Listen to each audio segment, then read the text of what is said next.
बेटियों का नसीब, आंचल की कहानी अंतिम भाग।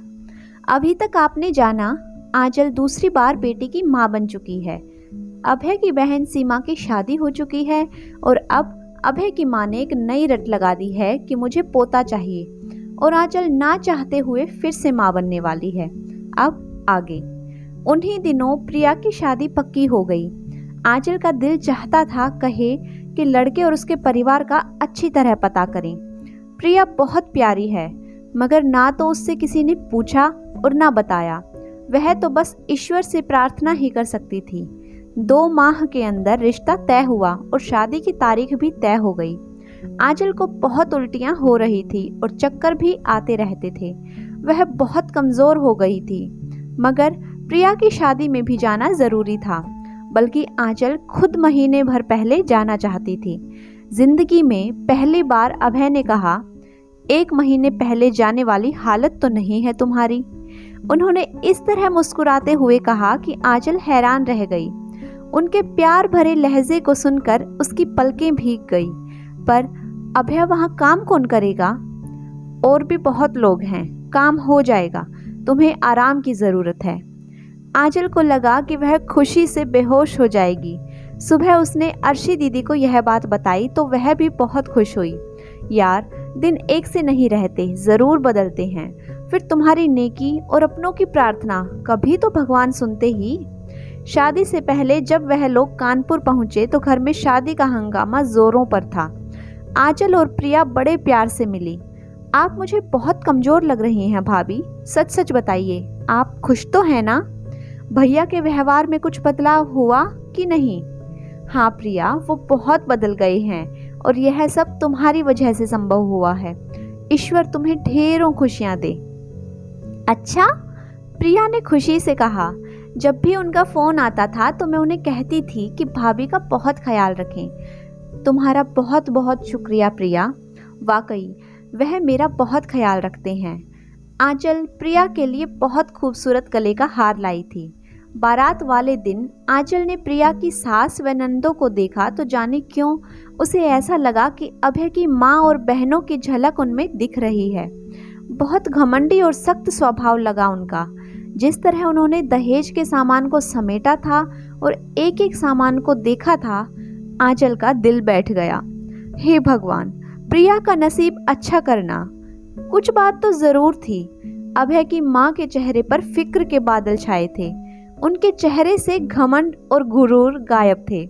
अभय और पिताजी भी बहुत परेशान लग रहे थे। रिसेप्शन के दिन भी किसी के चेहरे पर खुशी नहीं दिख रही थी। प्रिया भी चुप चुप सी थी, जाने किस सोच में डूबी लग रही थी। चेहरा पीला लग रहा था। यह चेहरा एक रात की दुल्हन की तरह तो बिल्कुल नहीं था, जो अपने पति के प्यार और हमराही में गुजार कर आई हो। जाने क्यों आंचल को अपनी सुहागरात याद आ गई और वह कांप गई। पर अंदर से जैसे कोई कह रहा था, जैसी करनी वैसी भरनी। नहीं नहीं, प्रिया बेकसूर है, उसे भी वही सब ना सहना पड़े, आंचल सोच रही थी और ईश्वर से प्रार्थना किए जा रही थी। अगले दिन जब आंचल और अभय ने जाने की तैयारी की तो अभय की मां पर जैसे जुनून सवार हो गया। अभय, इसे कह दे, अगर इस बार भी बेटी हुई तो तुम इसे तलाक दे दोगे। मैं तुम्हारी दूसरी शादी करवा कर रहूंगी। इसे सारी उम्र अपने मायके में बैठना होगा। अभय को शायद माँ की बात अच्छी नहीं लगी थी। मम्मी, ईश्वर के आगे किसकी चलती है? बच्चे तो भगवान की देन है। मैं अपनी मर्जी चलाकर दिखाऊंगी, तुम्हारी दूसरी शादी करूंगी। और आंचल उनकी बातें सुनकर थर थर कांपे जा रही थी और इससे पहले कि वह बेहोश होकर गिर जाती, सोफे पर बैठ गई। आंखों के आगे अंधेरा छा गया था। आंचल को कुछ सुनाई नहीं दे रहा था। अभय ने किसी से ग्लूकोज घोलकर मंगवाया और उसे जल्दी से पिलाया। तभी प्रिया और उसके पति आ गए और प्रिया आंचल की हालत देखकर परेशान हो गई। कुछ देर तक तो कुछ समझ ही नहीं पाई कि क्या हुआ है। अभय ने प्रिया के पति को जल्दी से ड्राइंग रूम में बिठाया। घर की काम वाली से प्रिया ने पूछा तो उसने सारी बातें बताई। सब कुछ सुनकर वह परेशान हो गई। आखिर मम्मी भाभी के साथ ऐसा व्यवहार क्यों करती हैं? उनका क्या कसूर है और क्या ऐसी बातें इंसान के हाथ में है? आंचल ने जल्दी से खुद को संभाला और प्रिया को ड्राइंग रूम में जाकर बैठने के लिए कहा और खुद किचन में चली गई। आंचल ने जल्दी से चाय बनाई और ट्रॉली में नाश्ते का सामान सजाकर ड्राइंग रूम में ले गई। परी और पलक भी बुआ को देखकर बहुत खुश हो रही थी। आंचल सबको मुस्कुराते हुए चाय नाश्ता दे रही थी, जैसे कि अभी थोड़ी देर पहले कुछ भी नहीं हुआ था। उस दिन अभय भी बहुत चुपचाप से थे। प्रिया एक दिन के लिए पग फेरे के लिए आई थी और उसकी माँ ने ऐसा हंगामा किया था कि घर के सभी लोग उनसे नाराज थे, मगर अभय की माँ को किसी की भी परवाह नहीं थी। वह तो सबको अपने तलवों के नीचे रखती थी। उन्हें घर में आई हुई बेटी और दामाद की भी परवाह नहीं थी। फिर सब कुछ छोड़कर वे लोग दिल्ली आ गए। अभय की छुट्टी खत्म हो गई थी तो वो लोग वहां नहीं रुक सकते थे और ना ही आंचल में हिम्मत थी कि वह वहां रुकती। इस बार घर आकर आंचल बिल्कुल खामोश हो गई थी। अभय से भी बस जरूरत हो तभी बात करती थी। उसे हर पल एक डर लगा रहता था। जैसे जैसे वक्त गुजर रहा था उसका दिल बैठा जाता था और उसने देखा था कि अभय भी बहुत परेशान और चिंतित हैं। आंचल इधर देख रही थी कि अभय बहुत खामोश रहते हैं। उसने सोचा, भला वह क्यों परेशान है? उन्हें तो खुश होना चाहिए कि उन्हें नई दुल्हन मिल जाएगी। बहुत दिनों से वो उनसे बात करना चाहती थी पर हिम्मत नहीं कर पा रही थी। मगर एक रात जब वह सारे काम समेट कर अपने कमरे में आई तो देखा कि अभय किसी गहरी सोच में डूबे हुए हैं। उन्हें उसके आने का पता भी नहीं चला। कुछ दिनों से परी और पलक अलग कमरे में सोती थी और वो कब की सो चुकी थी। आंचल ने नाइट सूट पहना और बिस्तर पर आ गई। उसने आवाज लगाई, अभय, कुछ परेशान लग रहे हैं। कुछ परेशान? बहुत परेशान हूँ। अच्छा? वह चौंकी, फिर हिम्मत करके बोली, मैं आपकी परेशानी की वजह समझती हूँ। अभय, एक बात कहूँ? उन्होंने चौंक कर देखा। क्या समझती हो? कहो। आप वादा कीजिए आप मानेंगे। ऐसी क्या बात है, पहले बोलो तो सही। अभय, आप मुझे तलाक दे दीजिए। क्या? वह हैरान होकर उठ गए। तुम्हें ऐसा ख्याल क्यों आया? मैं जानती हूँ अभय, मुझे बेटा नहीं होगा। मैं आजकल कितनी परेशान हूँ आप नहीं समझ सकते। शायद यही सोचकर आप भी परेशान हैं कि अगर तीसरी बार भी बेटी हुई तो। वह मुस्कुराए और बोले, पगली, ईश्वर के काम में कौन दखल दे सकता है? अगर तीसरी बेटी को आना होगा तो वह आएगी ही। आंचल ने अभय को हैरानी से देखा और कहा, फिर आप हर समय क्या सोचते रहते हैं? मैं जो सोचता हूँ मैं बाद में बताऊंगा, मगर तुम बताओ, तुमने इतनी बड़ी बात सोची भी कैसे? अभय की निगाहों में दुख दिख रहा था। आंचल ने उनकी ओर देखा और फूट फूट कर रो पड़ी। अभय, मैं थक गई हूँ, मैं बिल्कुल हार चुकी हूँ। मुझ में अब बर्दाश्त करने की बिल्कुल शक्ति नहीं। और अभय ने बेइख्तियार उसे अपनी बाहों में समेट लिया। बेकार बातें मत करो, तुम मेरी पत्नी हो, मेरे बच्चों की माँ, और मुझे अपनी जान से बढ़कर प्यारी हो। क्या आप सच कह रहे हैं? रोना भूलकर उसने बड़ी हैरानी से अभय को देखा। आंचल को अभय की बात पर यकीन नहीं हो रहा था और अभय ने देखा वह रोती हुई मासूम और हैरान चेहरे के साथ बहुत प्यारी लग रही थी। अभय ने उसकी भीगी पलकों को चूम लिया। आंचल, मैं सच कहूँ तो बहुत दिनों से मैं अपने ज़मीर की अदालत में खुद को गुनहगार पा रहा हूँ। तुम्हारे साथ मम्मी ने जो किया और फिर मैंने जो तकलीफ़ें तुम्हें दी थी, उनकी तो कोई भरपाई नहीं हो सकती, मगर तुम्हारे सब्र और बर्दाश्त ने मेरा दिल जीत लिया है। तुम्हारे मायके वाले सभी बेहद अजीम हो। मैं जानता हूँ मैं तुम्हारे काबिल नहीं हूँ, पर तुम्हारी 2 बेटियों का पिता तो हूँ ना, इसी नाते मुझे माफ़ कर देना। अभय, यह आप क्या कह रहे हैं? आंचल ने उनके होठों पर अपनी उंगली रख दी। मैं तो हमेशा से आपकी हूँ और आपके साथ ही रहना चाहती हूँ।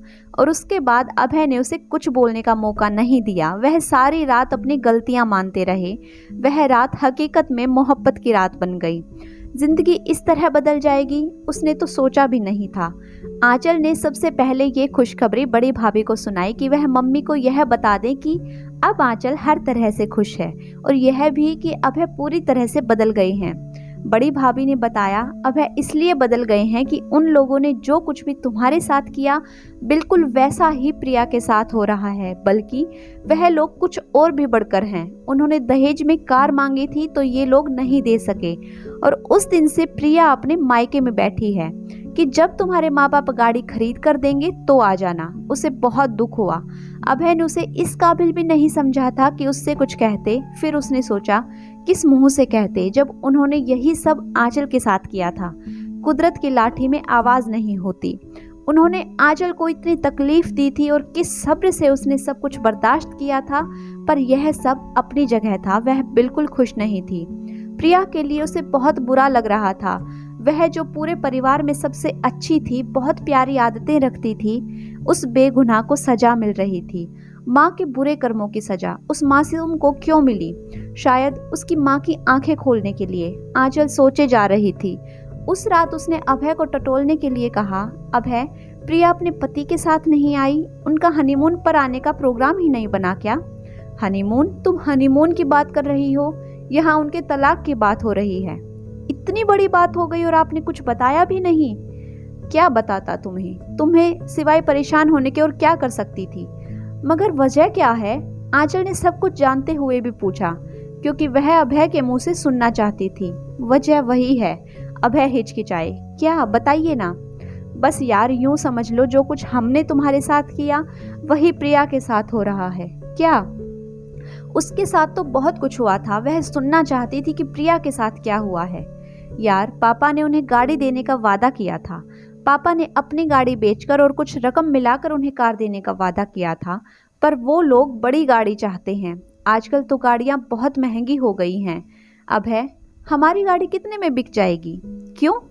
इसे बेचकर आप प्रिया को गाड़ी खरीद कर दे दीजिए। नहीं आंचल, अब इतना भी जलील मत समझो मुझे। नहीं अभय, अगर प्रिया की जिंदगी की खुशियों की कीमत हमारी गाड़ी है तो इसमें कोई हर्ज नहीं। आप कोशिश कीजिए, हम बाद में कोई छोटी गाड़ी खरीद लेंगे। भगवान जानते हैं आंचल, गाड़ी की डिमांड मेरी तरफ से कभी नहीं थी। वह तो मम्मी को जुनून सवार था। मैं तो अपने दिल में बहुत शर्मिंदा हुआ था और आंचल को किसी सफाई की ज़रूरत नहीं थी। वह अच्छी तरह जानती थी कि उन्होंने अपनी मम्मी का कितना साथ दिया था। इस वक्त वह कोई बात नहीं सोचना चाहती थी। अभय ने गाड़ी बहुत अच्छी कंडीशन में रखी थी, इसलिए अच्छे दाम पर बिक गई। फिर अभय के पापा की कार को बेचकर मिली रकम को मिलाकर बहुत अच्छी गाड़ी खरीदी गई। उन दिनों आंचल को सफ़र करने से मना किया था डॉक्टर ने, फिर भी वह कानपुर जाने के लिए तैयार हो गई। उसे बहुत खुशी महसूस हो रही थी। आज उसे एहसास हो रहा था कि सही मायने में किसी के काम आना क्या होता है। लेकिन अभय खुश नहीं थे। उन्हें आज आंचल के भाइयों का ख्याल आ रहा था, जिन्होंने कदम कदम पर उनकी शादीशुदा जिंदगी को संभालने के लिए सहारा दिया था। आंचल को अभय का यह रूप अच्छा लग रहा था। कानपुर पहुंचते रात हो गई। अभय की माँ बहुत कमज़ोर लग रही थी। प्रिया को जब सारी बातें पता चली तो उसने बुरी तरह रोना शुरू कर दिया। बड़ी मुश्किल से आंचल ने उसे चुप कराया। उसे तो पहले ही अपनी भाभी पर होने वाली ज्यादती का एहसास था। उसे पता था उसकी भाभी कितनी अच्छी हैं और अब तो वो आंचल की अच्छाई के आगे नतमस्तक हो गई। अगले दिन प्रिया के ससुराल वाले आकर उसे ले गई। प्रिया के पति का चेहरा चमक रहा था और आंचल जानती थी कि प्रिया और सबके दिल पर क्या गुजर रही है। अभय की माँ को जिंदगी ने ऐसा आईना दिखाया था कि उनके सारे कस बल निकल गए थे। उस दिन पहली बार अभय ने आंचल को कहा, चलो आंचल, तुम्हारे मायके चलते हैं। लेकिन गाड़ी तो नहीं है, वह हिचकिचाई। कोई बात नहीं, हम टैक्सी कर लेंगे। और जब आंचल अचानक अपने मायके पहुंची तो सब हैरान हो गए। सबकी खुशी देखते ही बन रही थी। आंचल ने बताया, इस बार हम हवाई जहाज से आए हैं। डॉक्टर ने सफ़र करने के लिए मना किया था ना, इसलिए। बड़ी भाभी ने उसे शक की नज़र से देखा। उन्हें उसकी बात पर यकीन नहीं आ रहा था, मगर आंचल के चेहरे पर जैसे इत्मीनान और खुशियों की चमक थी। ईश्वर उसे हमेशा खुश रखे। भाभी ने मन ही मन भगवान से प्रार्थना की। अभय उस रात वहीं रुक गए थे और सब लोग बहुत खुश थे। आंचल परेशान हो रही थी कि अगर इस बार भी बेटी हुई तो, पर अभय उसे बहुत तसल्ली दे रहे थे। देखो, बेटी ईश्वर का वरदान है। फिर आज के ज़माने में बेटे और बेटी में फ़र्क ही क्या है, और बेटियां तो माँ बाप की हमदर्द होती हैं। मगर अभय बेटियों के नसीब से डर लगता है। और उसी रात आंचल को हॉस्पिटल ले जाना पड़ा और इस बार उसे बेटा हुआ। सब लोग बहुत खुश हुए। बड़े भैया ने आंचल के ससुराल में फ़ोन करके बताया और सबको बहुत हैरानी हुई जब अभय के पिता के साथ उसकी माँ भी आई, फल और मिठाइयों की टोकरी के साथ। उन्होंने खुद से आगे बढ़कर सबका मुंह मीठा करवाया। प्रिया भी अपने पति के साथ आ गई और माहौल और भी अच्छा हो गया। शायद उसका पति भी दिल का बुरा नहीं था और आंचल सोच रही थी कि उसका बेटा कितना खुशनसीब है, सबके लिए खुशियां लेकर आया है। तो दोस्तों, अगर आपको आज की कहानी पसंद आई है तो वीडियो को लाइक कीजिए, शेयर कीजिए। साथ ही ऐसी ही मज़ेदार कहानी सुनने के लिए, चैनल पर जुड़े रहने के लिए चैनल को जल्दी से सब्सक्राइब कर लें। Thanks for watching.